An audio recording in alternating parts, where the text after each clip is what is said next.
एक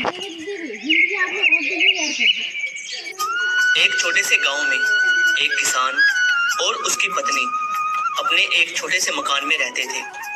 उनके घर के बाहर ही उनकी एक थोड़ी सी जमीन थी जिसमें उन्होंने बैंगन के कुछ पौधे लगाए हुए थे। अरे भानुमती, भानुमती, अरे सुनती हो? हाँ, मैं सुन रही हूँ। क्या हुआ? इधर आओ तो। अरे जल्दी आओ ना। हाँ, आती हूँ आती हूँ। इतनी भी क्या जल्दी है? ऐसा क्या हो गया?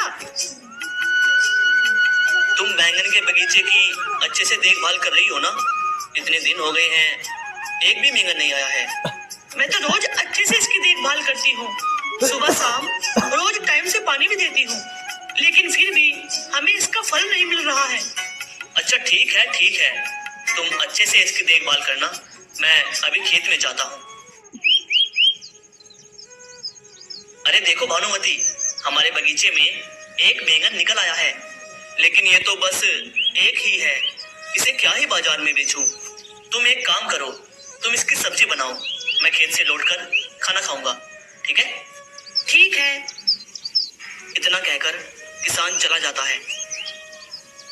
इतनी मेहनत करके मैंने इस बगीचे को पानी दिया और बदले में मुझे बस एक बैंगन मिला। ये तो बहुत गलत बात है ना भगवान। चलो, जब तक वो खेत से काम करके वापस आए, मैं इस बैंगन की सब्जी बना लेती हूँ। धीरे धीरे काटो मुझे, धीरे धीरे काटो।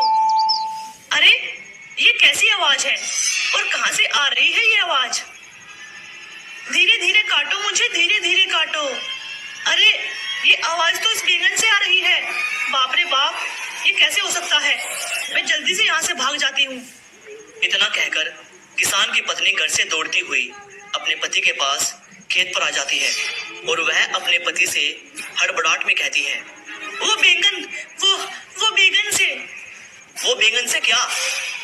तुम पहले थोड़ा आराम से सांस लो और फिर आराम से बताओ आखिर क्या हुआ। वो बैंगन से कुछ आवाज आ रहा है।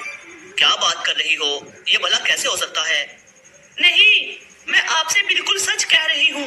अगर आपको यकीन नहीं होता तो चलो मेरे साथ, आप खुद ही देख लो। ठीक है, चलो। इतना कहकर वो दोनों घर पर आ जाते हैं। फिर किसान अपनी पत्नी से कहता है, अब तुम इसको मेरे सामने काटो, मैं भी तो देखूं आखिर एक बैंगन कैसे बोलता है। धीरे धीरे काटो मुझे, धीरे धीरे काटो।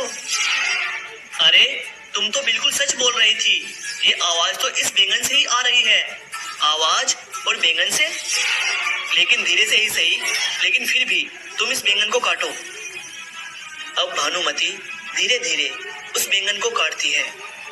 जब भानुमती धीरे धीरे उस बैंगन को काट रही होती है, तभी उस बैंगन से एक चमक उठती है और वहां पर एक छोटी लड़की प्रकट हो जाती है, जिसे देखकर वो दोनों चौंक जाते हैं। और तभी भानुमती कहती है, अरे, ये क्या? एक छोटी सी लड़की? हमारी तो कोई संतान नहीं है। मैं इस लड़की को अपनी बेटी स्वीकार करती हूँ।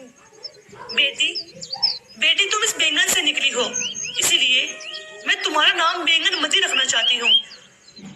बैंगनमती अपनी नई माँ पाकर बहुत खुश हो जाती है और अब बैंगनमती धीरे धीरे बड़ी होने लगती है। बढ़ती उम्र के साथ साथ वो बहुत ज्यादा सुंदर भी होती जा रही थी। एक दिन वह किसान अपने खेतों में काम कर रहा था और बैंगनमती अपने पिता के काम में हाथ बटा रही थी। और उसी समय उस राज्य का राजा अपना भेष बदलकर प्रजा का हाल जानने निकला था। जब वह उस किसान के खेत के पास से गुजर रहा था तो उसकी नजर खूबसूरत बैंगनमती पर पड़ती है।